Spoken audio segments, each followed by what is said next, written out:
Okay, this is Toby from Heavyweight MMA here with one of the legends of MMA, Mr. Enson Inoue. For those of you that don't know, you should know. And if I'll have to tell some of you guys anyway, Mr. Enson Inoue fought in Vale Tudo, Shooto, UFC, Pride, had some awesome wars, known for aggressive fighting style.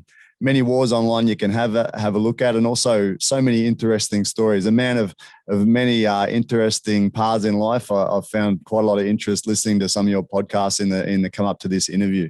Welcome on the show, and thank you for giving some time.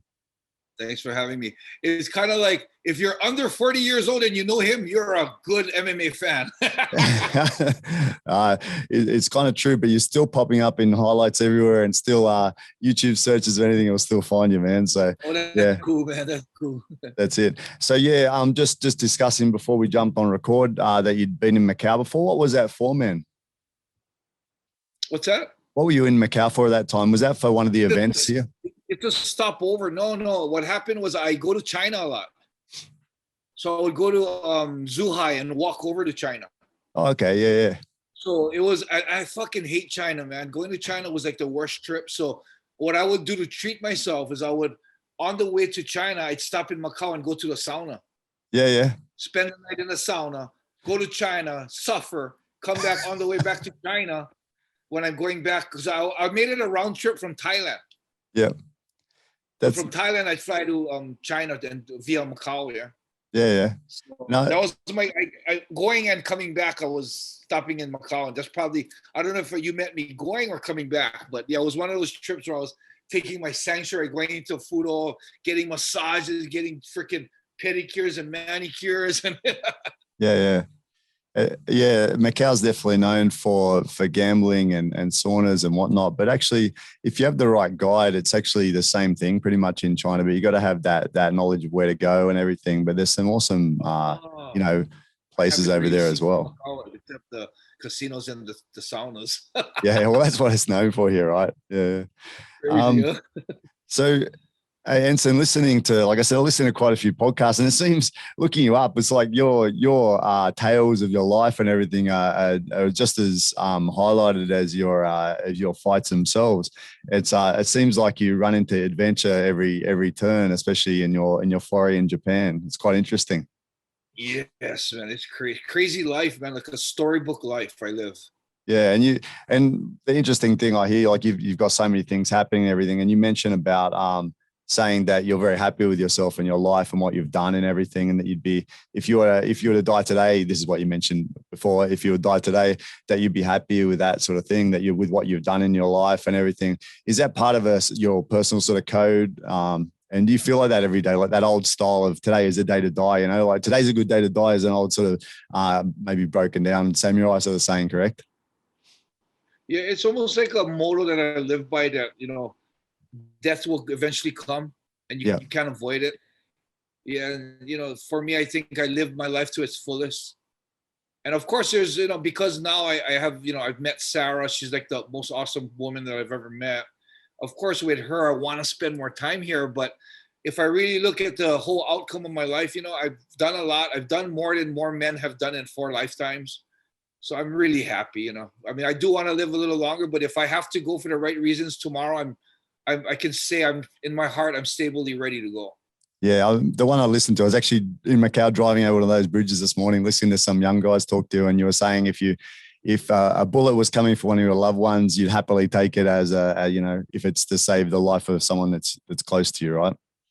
Yeah, oh yeah, for sure, man. I think I'd rather not live with the fact that knowing that I might have been able to take the bullet, but I didn't. And your partner is where's she from? She's from New Zealand. New Zealand, I thought so, yeah, because I saw you again talking about your tattoo on your arm and saying that was part of her family. Yeah, that one, beautiful, man. So in saying that, I'm interested in what's your history with New Zealand and with Australia, because I know a couple of guys from both countries that have mentioned you before. The real funny thing is, before I even knew it, I already had ties to New Zealand, because the song that I came out to. Yeah. It was Canada Islands. It was from Fiji, this Hawaiian artist. I thought we didn't, in Hawaii, we don't understand the indigenous language. We don't understand Hawaiian. We know words here and there, but we don't know the actual language. Yeah. So I thought it was Hawaiian. Yeah. I had no idea it was the song wasn't called Chant of the Islands. It was called E Papa. Yeah. And it was a Maori song. Mm. So little did I know I was already coming out to a Maori song. And my first trip to New Zealand, I was asked to come as a guest at New Zealand's first ever MMA Expo. Yep. I was invited by the Nansen family. They were running the show, and I went to be a part of that. And I went there, and I remember the two things that really stand out to me, besides meeting SJ, meeting Sarah, is Jason Suddy. Yeah, I know Jason Suddy. He's one of the fighters there. Yeah. I was close to him when I was in Japan. He took me on one of his friend's boat, or his boat, and we went around down in the, I don't know where we went, man. It was the Auckland, but there was all these islands we drove by. Oh man, it was so beautiful, man. It was unreal. Yeah. So yeah, that's and then you know, Sarah was actually she was working for a internet MMA show that was doing a MMA, you know, pod little stories on MMA events, and she went down with her friends to cover that show, and I was one of the fighters that she had to interview. So it's amazing because I almost didn't make it into New Zealand.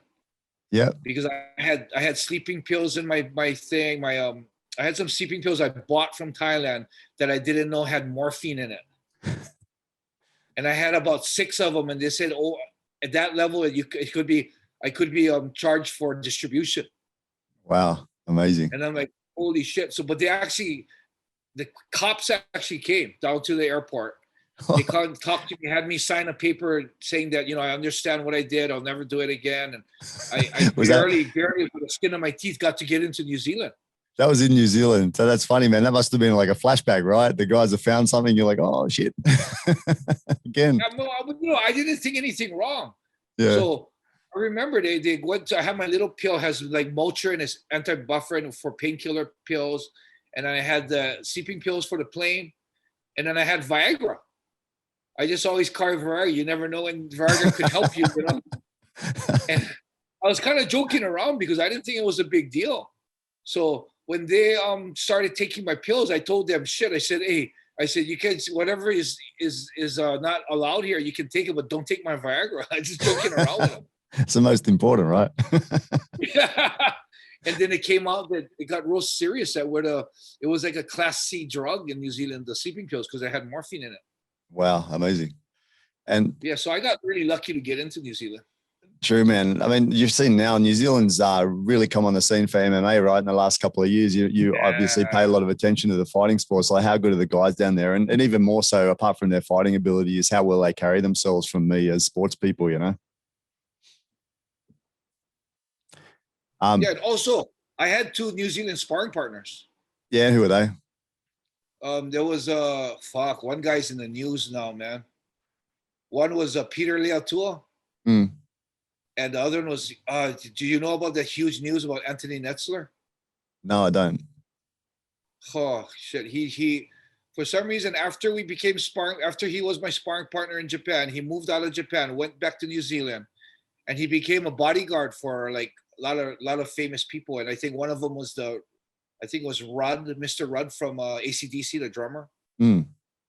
But Anthony just got arrested last year for bringing in the largest shipment of of drugs into New Zealand from Thailand. Wow, I'll look it up afterwards. So, I mean, good kid, everything. But I guess met the wrong guys, man, and went in the wrong direction and tried to make the easy money. So we don't know what the story is with that. He's probably, I don't know if I'll ever be able to see him again ever. Yeah, it's kind of sad. Yeah, no, good. And he was New Zealand. He was one of my good sparring partners. So yeah, I had a lot of ties to that side of the world from before I even thought. And then Sarah comes in and it's like, whoa. Amazing. So you're already connected. And a gentleman who I met in Macau as well at one of the fight shows, bringing over some of the guys that are now quite successful, was Mr. Carl Weber, whose son actually shares your name for that reason, because he is a big fan of yours, right? Yeah, Carl, yeah. Yeah. On that trip, I actually went and flew down to Christchurch to meet Carl. Yeah. he's got a lot of respect, that gentleman. He's an old warrior, man. He's very, very good. That's what I hear. And he named his son Enson. Correct. I mentioned that I was coming on to chat with you. Yeah.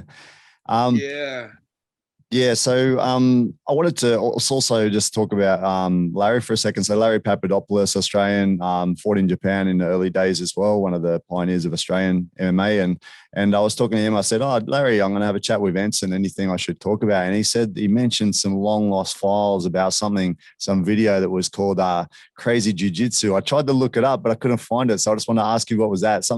He said there was something you called Crazy Jiu-Jitsu. It was like a pun about like a Gracie Jiu-Jitsu video, making some sort of parody about Gracie Jiu-Jitsu. You know about that? Or you don't remember? Shit, I don't know. You know what, man? I forgot a lot of shit, man. Well, I don't know if Larry's saying that is probably something that I was doing or did, but I don't remember that. I couldn't find it anywhere, but anyway, it doesn't matter. Hey, and you mentioned about your nice tattoo on there. What happened, man? I was looking at some of your old fight footage too recently, and so you were pretty clean at one stage while you were fighting, but then now you tatted up. What drew that on, and did you just get one and start wanting to get more, or how did that work?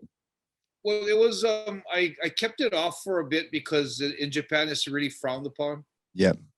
It's like I've been wanting to put some on, and the reason why I put tattoos on wasn't for fashion, but it was just things that I felt very important to me in my life. When I pass, you can't take anything material with you when you pass.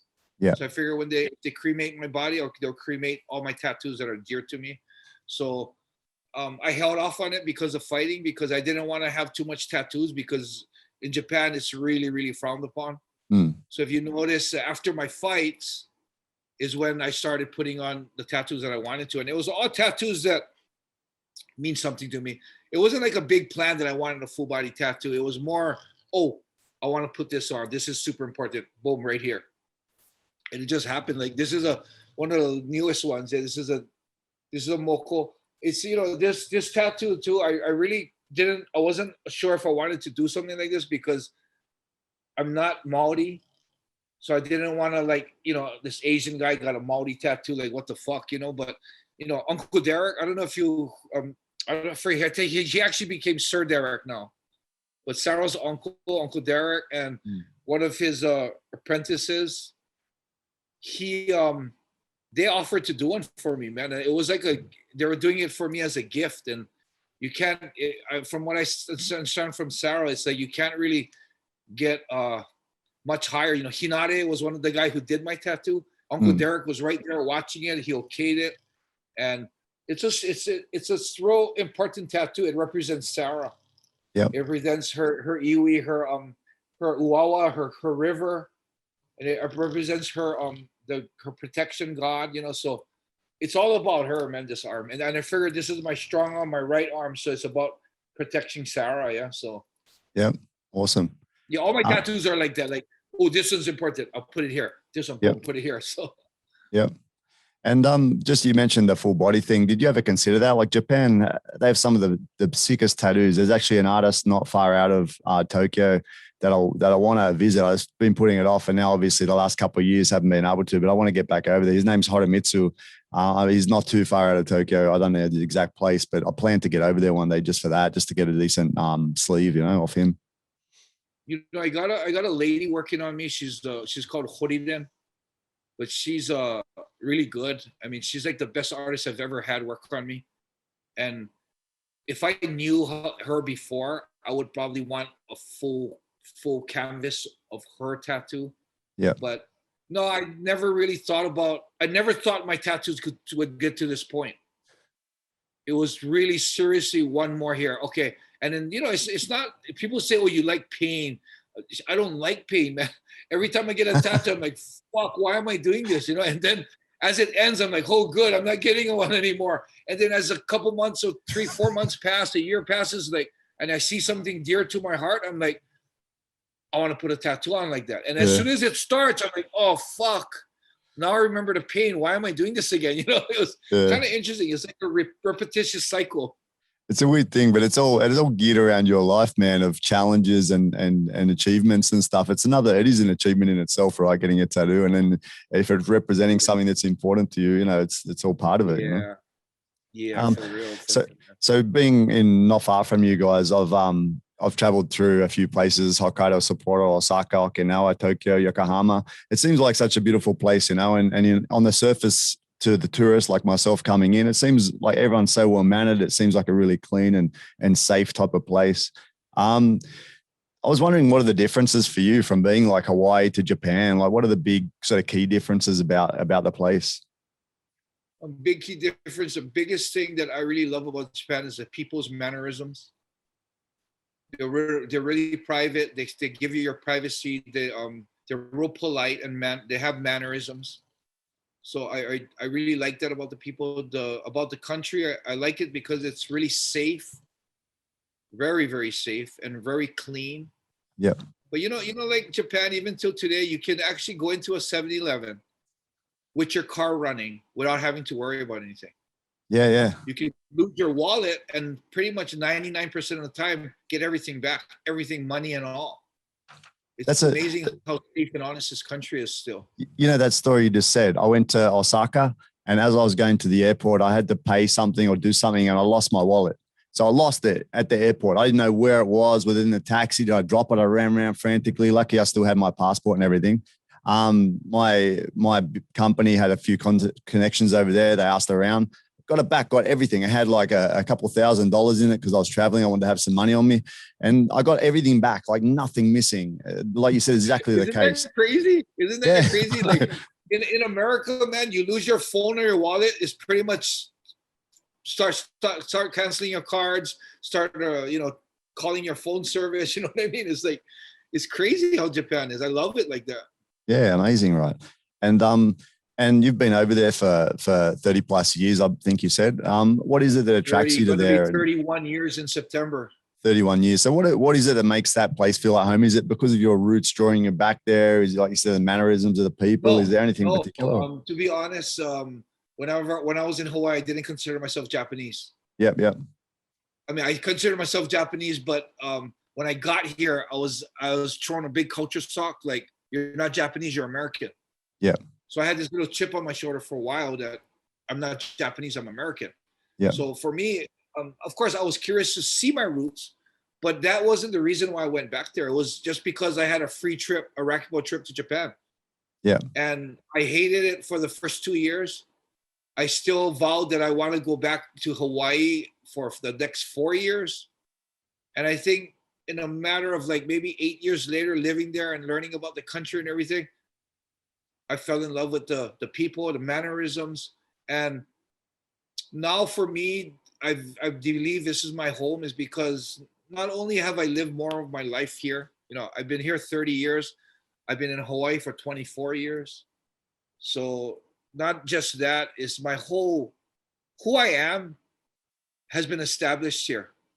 Back home, I'm Enson Inoue, that kid that was in school playing baseball, playing racquetball. But here, the real Enson, the man that I am today, Yamato Damashi, the fighting spirit, the person that I am, has been defined here in Japan. Yep. And I believe that my whole legacy was created here. And I bought a house, and I consider this my home. That's awesome. One thing that for me, I've been out of the country for a while too, like 15 years, almost coming up on 15 years. And something about being in a foreign country to me it still feels exciting. You've been somewhere for a long time, then you go, and like you said, everything's different. You already understand. You understand the Hawaiian culture already from growing up there. I understand the Australian culture, but here after 14 years, I'm still learning about different ways of acting. And that I never knew, to be honest. And when I came here, I never knew that people think differently. And now I know people think completely differently. They come to a conclusion on a problem completely differently. It's kind of interesting, and definitely the US, Hawaii versus Japan is so different. Right? Moving and living somewhere else. Yeah. So Enson, just jumping back to Hawaii, I'm interested in like you talk about Japan is like a super safe place, everything, you can leave things around and nothing happens. Kind of feels a bit like here too in a way. Back in Hawaii, as far as what was the feeling there? Was it pretty hostile? I mean, that's what I think when I'm going to some of these places, that it can be a bit more hostile, right? And you mentioned about street fighting, etc. How was it back then? Yeah, back in Hawaii, back in the day, it wasn't so bad. There wasn't a homeless problem. there wasn't much guns around, so there was a lot of street fights, but the street fights were fist fights. If anything, worst scenario, you might get a gun put out on you. But I mean, not gun, sorry. The worst scenario, you might get a knife put out on you. But no guns, no problems, So back in that day, it was, it was almost our culture. Yeah, a lot of things were settled with the fist. Yep. And it wasn't like a big deal. We, Hawaii's like a melting pot of America, and we have all different races. We have Filipinos, we have Chinese, we have Japanese, we have Koreans. We're all mixed in, and there's no racism. There's no like the guy might call me, "Hey, Japanese boy," but it's not racist to us. I might call him Ching, "Hey, Ching, you Chinese," but it's not racist. We're just calling each other by the race, and it's really neat that Hawaii's like a real warm country, a warm city. That it's like we say in Hawaii, "Live aloha," and a lot of people in Hawaii have a lot of aloha, where they really care about other people. Yeah. Actually, the one thing you just mentioned is, I'm sure Japan, I'm not sure. I think it will be similar. Like over here, compared to Australia. In Australia, I feel like there is some element of racism, but on one hand, everyone has a fair chance at everything, like doesn't matter where you're from, whatever, everyone has a similar chance of succeeding and doing well and is taken care of. But you come over to these countries and there's a lot of separation and levels of people doing different jobs and people from other countries that have come into this country, etc. They're not treated quite the same. So that was a bit of a culture shock for me. I'm not sure if Japan is kind of the same, or they're kind of like levels of people that are treated differently according to what nationality they are. Actually, you mentioned about Japan, that they treat the locals very well, right? Compared to foreigners, as an example. Yeah. Is it like that in Macau? Yeah, it is a bit like that with people from foreign countries coming to work here. Yeah, it might be an Asian thing, because Japan's like that too. Yeah. Hey, did you have any association with BJ Penn or Max Holloway back in the day, out of interest? What is that? One more time. Repeat. BJ Penn and Max Holloway. Did you ever have any association with these guys being from Hawaii? BJ Penn, I remember BJ Penn's name first came up when I was in jiu-jitsu, and I remember them saying, "There's this kid in the Big Island, Hawaii. He's super good." And I remember that's the first time I heard of him. The other times I heard of him was I saw him start fighting. I was already in Japan, but I personally got to meet him when I went to Hawaii. We became friends. I'm considering him a really good friend now. So I see him a lot. I actually ran into him earlier in the year when I was traveling to Seattle. He was in the same plane. We didn't realize it until the end, but yeah. So BJ Penn, he gets trashed a lot in the talks, because he does stupid shit. But man, that guy is one of the nicest guys. He'll give you his shirt off his back, and it's just unfortunate that when he gets drunk, he just loses control sometimes, and he gets drunk and he gets punchy. He gets kind of wild. But man, it's like it always bums me out when I see stories like that, is because I know BJ Penn and I know what a good guy he is, and he just gets put into the wrong light by the mistakes he makes. Yeah, I think you got to see past that, right? Like the achievements versus a few little fuck ups. We're all human, right? So, being a fighter doesn't make you necessarily a stand-up perfect human, right? You got to look past that and look at his achievements. He's a legend. I think most people probably think that anyway. It's sad though, in this day and age right now, it's all about people pass judgments. These internet warriors, man, they see something without getting the backstory, and they're just like, "Oh, he screwed up, or he's no good." It's like no one takes the time to find out the background and get the facts straight. It's unfortunate today. Yeah, and look at yourself, man. Like, you compare achievements. Half the keyboard warriors have got nothing compared to the people they're criticizing, right? So let's not even worry about them. I know, really.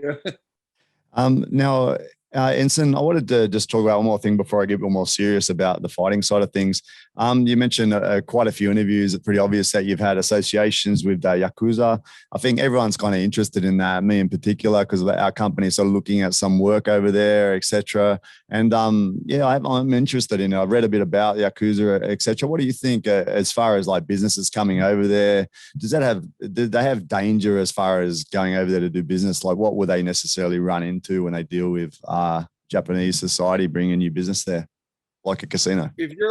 If you're coming into Japan and going to start running a huge business, you will come across Yakuza.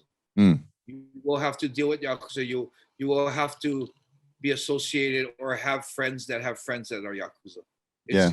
It's part of, I almost say like it's a part of the culture that anything part of Japan, the Yakuza is there. Yep.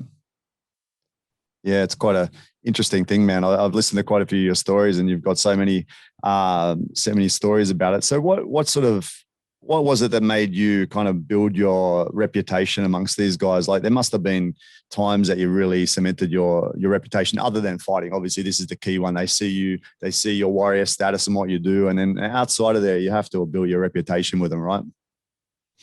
Yeah. So I was lucky because the way I ran my life and the way I fought, they really respected it. So I got this real warrior respect from them, and a lot of them wanted to befriend me, and not all of them are good people. Some of them are punks. Some of them, do extortion. Some of them, there's a lot of very honorable guys in there. So, I got respect from them, and of course, I got a lot of, because of the way I fought, it was a little bit mixed with fear. So I always say that, the best way to, be respected or be, honored by a group of people is you need a little bit of both. So you just can't have fear, because your fear alone won't create, the honor that they feel for you. But if they can have respect and fear, and I think a lot of the respect and fear also came, my fight will only bring so much of that. But I had a couple run-ins with some of them that, it became physical. And I think as much as it pissed them off that I did, say, for example, when I beat up one of them, it did piss them off that I beat up one of their guys. They also respected the fact that I was standing up to what I believed in. And when the problems happened, it was, when it was hashed out, I didn't do anything wrong. I wasn't picking on anybody. I wasn't causing trouble. I didn't do something unfair to that guy. That's why he got mad. I was the one that got screwed over. Yep. So when they heard, those guys, the higher up guys are real honorable. So when they hear that story, so far they've backed off and said, hey, you know what? Can you just not, to respect to us, can you stop? Can you do no more? And I can agree with that. I've done what I did. I beat the guy up. I'm good. I'm done. And, to this day, I have a lot of good friends that I actually had run-ins with. Yep. All right. Now I'm jumping onto a few of the questions, kind of fight related, if that's okay. Just obviously, probably the main intent of my channel in general is to learn from guys that have had extensive fight experiences or health and fitness type experiences. And obviously, you're a modern day warrior. So kind of touching on that, what do you think the benefits are, or the things that you've kind of learned or earned over the course of your life, especially in the realm of being a warrior, modern day warrior, fighting, etc.? Being a martial artist, or being one of the top martial artists in the world, training to that level, it's not easy. It requires a lot of discipline. You got to suck up a lot of pain. You got to make a lot of sacrifices.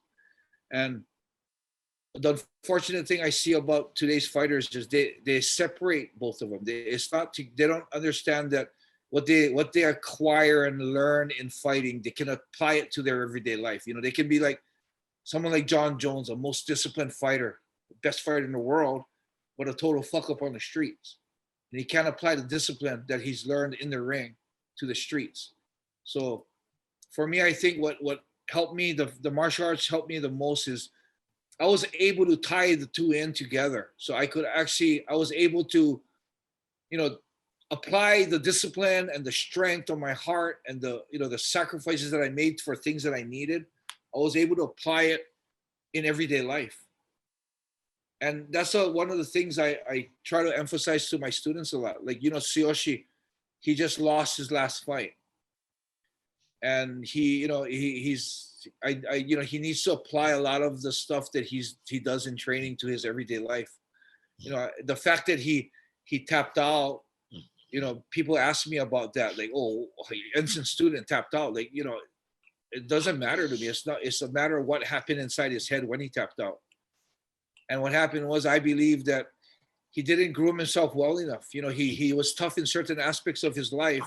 And then when he went out there and he had an argument with his wife, he just lost it and didn't show no discipline. And I think that shows that, you know, he's not there. And when something as extreme as, you know, getting your life taken away where you're getting choked out, if you don't have a solid foundation on, you know, your strength of your heart and your toughness, when you get to in that extreme situation, there's a possibility you'll have a freak out like he did. Yeah. Well, you know, I try to push that on my students, that everything you learn in training should be applied to your work in your office, your discipline to your family, your sacrifices for your kids, you know. So that was one thing for me that was huge, man. I was lucky that I was able to apply the things I learned in the gym to my everyday life. And I'm not perfect. I'm still working on it. And I'm still having a little battle with being able to do that in my everyday life. Yeah, that rings very true. I can really understand and relate to that with everyday life, like being a hobbyist like me. When I'm going to a meeting and I'm nervous, or a presentation or something, I'm nervous, I think to myself, fuck, you can stand up in front of 1,000 people and fight only amateur level, but you can do that. I still think about that as a young guy, and you can do that. Of course, you can walk into this crowded room of these people, you know. None of them can do that, you know. So it definitely rings true that you can appropriate like the training, the competition with that. Also, it's not that easy to apply, you know. So it takes a lot of practice to apply it. Yeah. You have to consciously think about it. Yeah. Yeah. And one other thing that really resonated with me that I heard you talking about was the competition, et cetera, that you're seeking to kind of prove something to yourself, that you're proving your worth probably to yourself and to other people as a man. And I think that's, you know, it's a good kind of thing for people to think about, you know, that doesn't have to be a fighting competition necessarily. For me, it might have been amateur fighting competition. For you, it's best of the world competition. For someone else, it might be another challenge, but proving to themselves and proving, if they want, to their family, people around them, that they are of worth, you know. I think I really resonated with me when I heard you talking about that, because it's the way I think of doing these things too, that we should challenge ourselves, we should set goals, and we should achieve them and be proud of ourselves, right? Mm-hmm, mm-hmm. And so another thing I was interested in, obviously you've been involved in BJJ a long time. I was reading that you is a beautiful dog, man. You got 3, right? Yeah, this guy wants to get it on the fucking podcast. Yeah, they're freaking, that's my babies, man. Yeah, awesome, man. Sorry. You have been obviously in BJJ for a long time. I was reading that you at one point demoted yourself to a purple belt. What are you doing now with that? Because I'm not sure of the details after that, if it continued, if you're back to holding a black belt, or what was that? It was an awesome learning lesson for me, because the reason why I demoted myself is because the reason why I did is because I didn't think that I was at that level. After taking such a long break from jiu-jitsu, you know how the sport's just evolving just incredibly fast. Yeah. When I went back on the mats, you know, I remember the first time on the mats after like 10 years away, I sparred with some of my, you know, purple belts, and I couldn't pass their guard. And then when I put them in my guard, it was like, I used to have a really good guard. And it's like, I think from my age, from tightening up and not doing the movement for so long, my flexibility is gone. I couldn't keep them in my guard. So I felt like, you know, as a jiu-jitsu practitioner, you need to be flexibility, humbleness, you know, it all comes with a black belt. And I felt that my flexibility wasn't there, and because of that, the level that I have now is probably a purple belt. So I basically it was like a simple movement just to honestly assess my level and put the belt on that I thought was proper. I mean, I was in no way saying I'm now no longer a John Lewis black belt. I was in no way saying that. I was just saying my own personal journey. I feel like I'm a purple belt. I'm going to put on a purple belt, and as I improve, I'll put on a new belt. So that was my whole thing, okay? I didn't know that posting it on Facebook, sharing my personal journey, was going to become a huge worldwide freaking problem. I got like a lot of podcasts asking me to talk about it. I had criticism and support from a lot of people. But what's really interesting is I didn't think it was had anything to do with humility.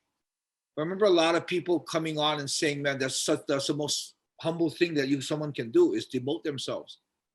And I was thinking, I didn't do it because I thought I was humble. And I thought, I was even in a debate, like, I don't know.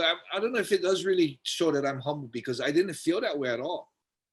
And then when I talked to John Lewis, he asked me, why do you think, because you took a break and you're not at the level of the black belts today, why do you think you need to demote yourself? So I gave another explanation. I said that it's like being an expert in a cell phone.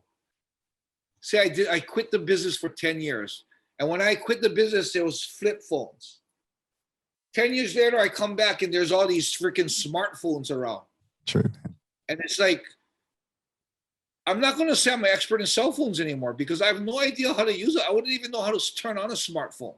Yeah, that's a good analogy. And he goes, that makes a lot of sense. And he said, but you need to understand is jiu-jitsu isn't like a cell phone expert. Jiu-jitsu is like getting your doctorates. He said, so if you have a doctor that stopped practicing for 10 years and decided to practice, does he take the doctor off his name and start his bachelor's degree over and go to med school all over again? He goes, no. What he does is he continues to update himself in the medicine as a doctor. Mm. So he said, then this is what John pointed out to me that I felt was one of the biggest learning lessons that I had for myself. People were calling me humble. What John told me and hit it straight on the nose, he said, Enson, you know what the real problem is? And I'm like, what? And he goes, lack of humility as a black belt. And I was like thinking to myself, shit, I didn't think I had a problem with them. I was thinking, yeah, maybe that's why I wanted to put on a purple belt, because I couldn't pass his purple belt's guard. I felt a little like there was a little ego problem. They're like, fuck, I can't pass her guard. But if I put on a purple belt and I can't pass her guard, that's not a big deal because I'm a purple belt. Yeah, true, man. I wasn't thinking that either. It was weird. When I sat down and thought about it, I was like, holy shit, John Lewis hit that on the nose. And he said, so Enson, you need to learn to be humble. You need humility. Put on your black belt and train as a black belt. Get submitted as a black belt. Don't pass the purple belt's guard as a black belt, and learn humility. I'm like, fuck. That is so freaking true, man. And that was the only reason why I put my black belt back on, is because John hit it on the nose. And everyone that propped me for being humble, was the total opposite, man. I lacked humility. So yeah, that's correct. That was a big lesson for me. That's an insight, right? Because I read it on the first one as well. Like, you're looking at it from a different angle. Yeah, no, that's true, right?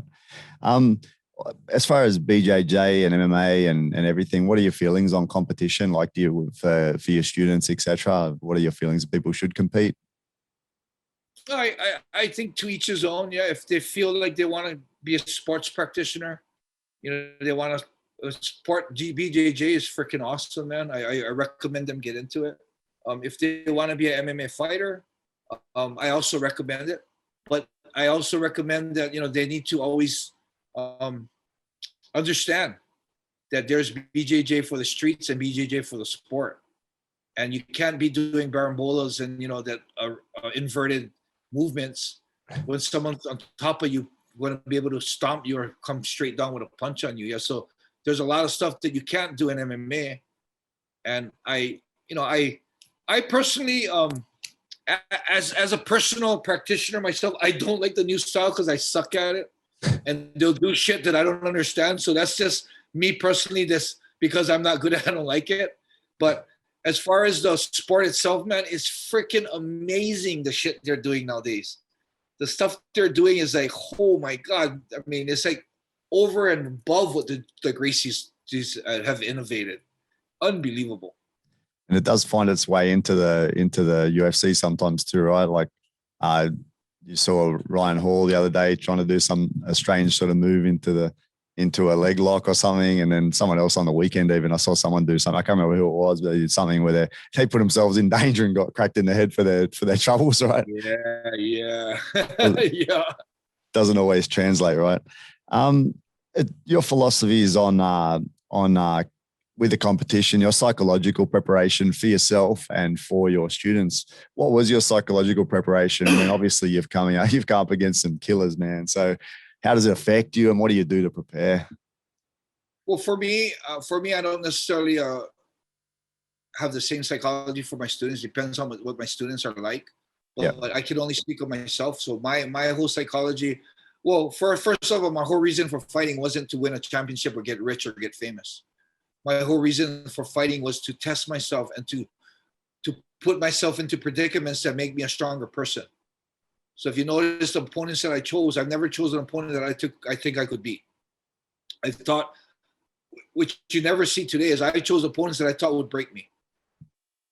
So with that said, the mindset that I went into the fights with was I was prepared for the worst. In the 3 months of training for each fight, all through the hard training, through all the discipline, through all the times I had downtime to think about shit, I found a way to believe in my heart that it's okay to die today. It's okay to die in the ring on that day. And when I went into the fights, I was prepared. I was prepared to die. And just one of the reasons why I never tapped is because I was prepared for worse than that. If you're prepared to, something real simple is that someone can relate to is if you're prepared to go into a casino and lose $1,000, if you're losing 500, not a big deal because you got another 500 that you're planning to lose.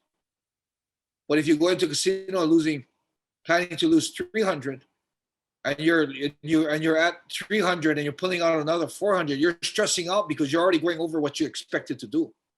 Yeah. So for me, I plan to die. So, breaking a limb, having Heath Herring and pop my elbow and my shoulder is nothing because I still have my other arm and my 2 legs. I can still fight. I'm not dead. If someone sinks in a choke, you go to sleep. It takes your blood circulation off. The chance of dying is 0. And, it's like, I'm prepared to die. Everything else is not as bad, is very minimal. So that's the mindset I went into. And because I was prepared to die, I always believed that the harder I train, the less chances of dying. And of course, if I didn't need to, I didn't want to die. So that allowed me to train super hard. So, that was my mindset, man. I was prepared to give everything I got and prepared to die in the ring. Coming from the time when you were starting and fighting until now, there's been some big evolution and advancements in MMA, things like rest and recovery, strength and conditioning training, supplementation, rest periods, sleep, etc. For you, I feel like your focus in your fighting was about your drive to fight and do the best that you can, be prepared to die and train hard. Do you think if you were in the modern day, like now fighting, starting now as an example, you had all those things, would it make you a much better fighter or would it only be a percentage? Do you think it's only a little bit of an improvement for MMA or you think that's a massive thing? As far as the physical aspects of all that, yes, I think it would have made me a better fighter because I would have had, the training they do today is amazing. I take Yoshi to Extreme Couture to train in Vegas. Yeah. And, the way they do it and the techniques they have, the stuff they have at the UFC Institute is amazing. It's just so much better longevity, makes the fighters better, faster. And I also believe that if I had that type of training set, my body wouldn't be as screwed up as it is today. Yeah. Yeah. But with that said, I am happy with the way I trained. I pushed myself to my limits. My body did take a toll on it. I didn't heal properly, but my body might be screwed, but my spirit's strong as hell, And the other thing that I wanted to touch on that question is that what's really hard is that with all the technology, the sport has become such a sport. The martial art has become a sport. So when it was a martial art, there wasn't all these techniques of training and recovery. It was about pushing through pain. It was about training every day, no matter about the lactic acid you're feeling. So I grew up in that day. And I can't honestly tell you that if I grew up in this day, I'd still be the same fighter that I became. Because if I had huge contracts hovering over my head, titles, sponsorships, being famous, and you know, how they tell you is it is a fact that you need to recover. And back in the day, we didn't believe that. We thought recovering is about being a pussy. You got to push through the pain, you know? So I think that pushing through the pain and that mindset helped me become the warrior I am today. And I think if I was grown up in this day with, you know, all the other incentives and, you know, the right, you know, I'm not dishing it. I'm saying it's the right way to do it, but you heal, you recover. So it's like baby your body a little more. I don't think I would have developed that fierce samurai strength in my heart. So, you know, good and bad, yeah. I mean, all in all, if you look at it, I'm glad that I grew up in my day where, although, you know, there was no money nor fame, you know, nothing, you know, and even longevity of your body gets busted up. I'd rather have the spiritual strength that I have today, and I'd rather have that legacy of the warrior that I am today than be rich, famous, with a lot of money, with a perfect body. You know, I'm so happy with what I have. Wouldn't change it for the world. That kind of touches on a little bit of what I was going to ask. Like, what sort of life advice do you have, and as an overall learning experience or overall things for life? Or like, what would you tell someone, some advice in a general sort of term after having lived the life you've lived? The big thing I've learned that I really appreciated what I did was one was live life to its fullest every day. And the second thing is, if you believe it's right, stand by it. Don't give in because of fear. Don't be given in because you'd rather, you know, you might lose a lot of money because of that. I mean, if it's something that's morally right in your heart, stand by it and take the sacrifices and take the repercussions of what you do, because it'll be better spiritually for you in the long run, man, if you stand by what you believe in. Awesome. I have one more thing to ask you, but I just want to talk quickly. So one thing I've found pretty amazing with guys like yourself, you know, that, you know, someone like me can reach out to you and you're willing to have a talk, share your experience with me and other people around the world, obviously through the internet. It's quite amazing, you know, like that you actually do that. And that's part of your makeup, is that you're a giving type of person and you're looking to help people as much as you can off with charity, etc. And I'm very thankful for you being the person that you are. I have one more question before I head off, which is a fight prediction. I know you guys, you said you keep up with the UFC, and I'm very interested in myself. So I'm interested in your take on UFC 266 coming up. One of your fellow countrymen from Hawaii lost to Volkanovski in the past. Now Volkanovski is coming back, and Volkanovski versus Ortega. What are your thoughts on this one? Oh, I was going to say Ortega, yeah?